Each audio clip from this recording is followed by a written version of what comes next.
creation called Makawa. Just walk down the street any day and you'll see a lot of artists walking through. We have, in this one little town, we have 9 art galleries.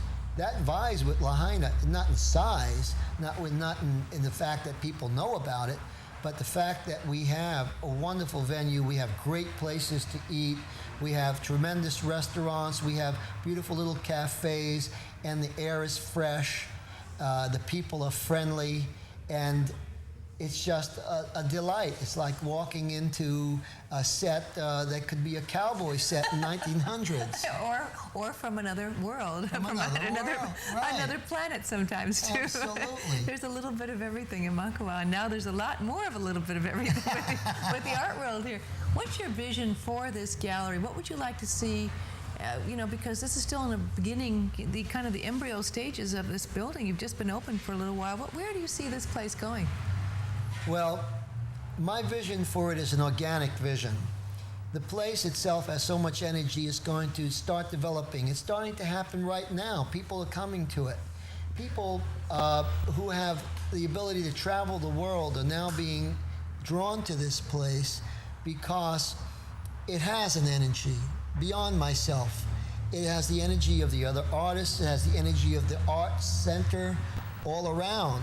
So the energy is going to build, around it. And they say, like, if you build it, they will come. And that is what's happening. But there is, so many people, if you were to ask them, about starting a business, so many people have thought about doing things and have stopped or have just been stopped by all the business aspects of what it takes and economic aspects of what it takes to open a business. Sometimes that side of it, especially for an artist, can be a little overwhelming, because here you are trying to run a huge gallery and also create your artwork at the same time. Is it a hard balance trying to do that? It is.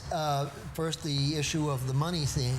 Well, I decided to do it, and every penny I had on earth went into this, and it was quite a gamble. But it was a gamble that I believed in. And someone said, well, what made you decide to do this? I mean, it's so risky, so scary. And I said, well, the coward dies many deaths, the hero but once. And that's the idea of it. You have to be brave. And people ask me, what does it take to be an artist? And the one major answer for me is courage. Courage to believe, courage to go where other people won't go because they're afraid. And every hero starts out a fool. People called me a fool for doing this. And I knew, because there is no hero without a fool. You have to do something foolish to become a hero, no matter what. It is true. And it takes that courage to stand behind knowing that conviction, too. The doing it is a lot, sometimes more difficult than the thinking and saying it. Always. It always is. The thing is that I really have little choice. I'm guided by the spirit around me. I have had the benefit of having great teachers around me. And when someone of great wisdom comes to me and gives me knowledge, or particularly more than knowledge, wisdom, because knowledge is wisdom passed through the heart, right? Remember we had that conversation one time before? Good. Yeah. But that's what it is, because that's the way. There's no wisdom without kindness. No one's ever been called wise if they've been vicious. They may be called clever, but so anyhow, these wise figures come to me and give me inspiration. I also feel that in order for me to grow, I've got to take these steps. And also, the people around me are wonderful people. I've been really lucky in surrounding myself with people who have wonderful hearts and also are wise in what they do. I have a tremendous manager right now in Lisa Mello. She's joined me from Lahaina Galleries, and she came and gave her time for about a month and for free, and just said, I'd like to be around and see it. And then after a month, she says she wants to work with me full time. And Tori, who is my first assistant, he has so many talents. He can do everything. As he says, he could weld aluminum foil to a fly's behind. And without falling the fly, without killing the fly, keeping the fly alive. Right. That's an art to that. Says, so, I mean, he can do a lot of things, wonderful things. And then, so we have some really wonderful people around me. And of course, the other artists are great inspiration to me. And I do collaborations with Andrew Annenberg, which is a wonderful thing. Oh, it's marvelous. Well, Elan, you've had a few lives. I mean, this is your incarnation right now in Makawa, but you had a chance to work at a very young age, about 17 years old, working for one of the largest corporate groups, IBM. I mean, that's such another world away. How did you land up involved at a young age with IBM? Well, I went to a special high school, graduated with an associate degree, and then they tested me for IBM, and they waived the doctorate, which was normally required because they found out that if a person had a doctorate, they didn't necessarily be able to diagnose. So they've taken me in and they trained me on the first 360 system, which is the first solid logic technology system then. And I worked for them for about 2.5 years. And I fit like a round peg in a square hole. I mean, I did my job, but I was considered pinko at the time because I was against the war in Vietnam. And it was just a strange fit. Yeah. And even though I was okay at the job I did, I didn't feel at home. And I started working my way toward art where my eccentricities could more be allowed to be mobile, you know? So then you get involved with Andy Warhol? Yes. Well, after I dropped out of engineering several years later, I went through ITT, a number of other major corporations. I dropped out, joined a commune on the Lower East Side called the Electric Lotus, and designed psychedelic lighting machines with the electronic knowledge I had. And Andy Warhol came around and he saw what I was doing and said, I have a great idea. I'd like to do a psychedelic discotheque. So I said, well, that sounds terrific. Okay, let's just do it. He says, I'll put up the money. And I said, okay, great. And then I did the designs. And we took an old Polish dance hall above the dome on St. Mark's Place and converted this big old place into this psychedelic discotheque. And we had the Velvet Underground and Nico and the Snake coming over there, and they were performing. And it was the brand new thing.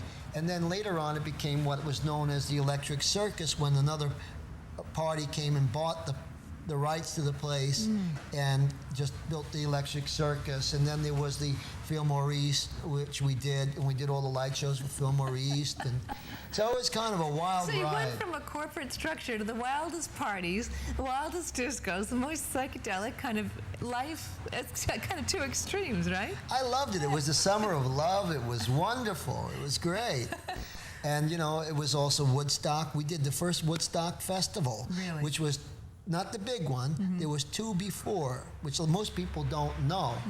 But there was two before the big one in 1969, and we were the ones who did the light show at that first Woodstock Festival, which was Richie Havens did his debut at that first Woodstock Festival, and we did our light show on the trees. Amazing. Yeah. Amazing. That was pretty wild. Some good stories, huh? Oh, yeah.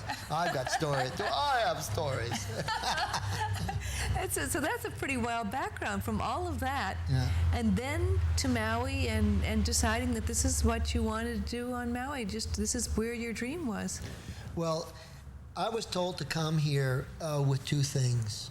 One was my knowledge of healing, which was given to me and directed to me by my spiritual teacher. And that was, bioenergetics. Really? And I went to NYU medical school. My friend. Didn't know that? No, I never. That's another side of you. Another side. You actually went through NYU. Well, I didn't go to the school in the medical field. What it was is I studied it on my own. And I was allowed to go into the medical library because I had friends who were doctors in there. So they allowed me into the medical library, and I did my own research.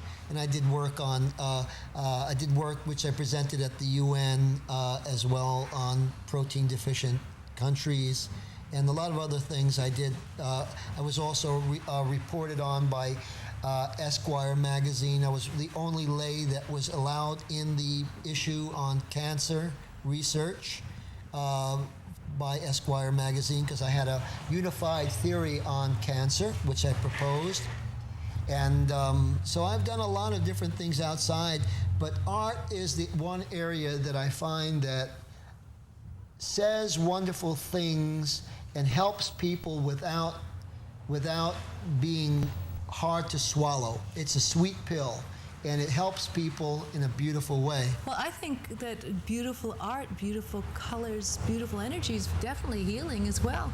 I mean, they know that when you're looking at wonderful colors, now they're finally starting to use colors for healing and finding that it does make a difference. The colors you're around, the energy you're around by the colors create certain healing vibrations. So did you take some of that, what you've learned about healing, and try to put it into your art? Absolutely. And the Hawaiians knew a lot about that too in the Kahuna knowledges. I read books by Serge King and the rest, where mana, which is the energy, or prana, or which is the life force energy, can be invested in inanimate objects. Well, one of the prime examples of that is art. And of course, all people have been talking about the pyramids and Stonehenge and all the rest. Well, they're all art forms, and they have this wonderful mana or energy which is invested into it. The reason why a painting can go for $50 million is not because of the canvas or the paint. It's because the energy that the paint, that the art has, and it carries that kind of energy which people can feel. It's like a diamond. Why do people love that? Because it has the energy. It's not just only its rarity. It also has a legacy. The legacy. And I know that you love the Italian masters and have been inspired by them. Leonardo da Vinci was one of your inspirations. That's right. You remember that. Yeah. Well, Great. Leonardo da Vinci was truly a master. Yes. In all aspects, because Absolutely. he was a Renaissance man. Renaissance man. And Leonardo da Vinci I discovered when I was 7 years old. He was my first real turn on to what to someone that to me had reached a place, was able to see levels beyond. And he first interested me into, how does this man ever see these things? What is it that made him so extremely able to vision these things? Oh, I went on a research of what made genius. And of course, genius is never the man. It's only what the man does that's accepted as love. And it has to be passed on, it has to be accepted to be genius. Well, there's no a lot of love in your artwork and in this gallery, and it's so exciting to have it here and actually see it as a reality, and to have the ability to host wonderful things and have other artists and masters here. It's a wonderful dream, and it's nice to see it actually happening, and I want to congratulate you. And I know a lot of people in Makava are very excited about it, and people from all over that have already come are very excited about it. So I just want to congratulate you on creating your dream and doing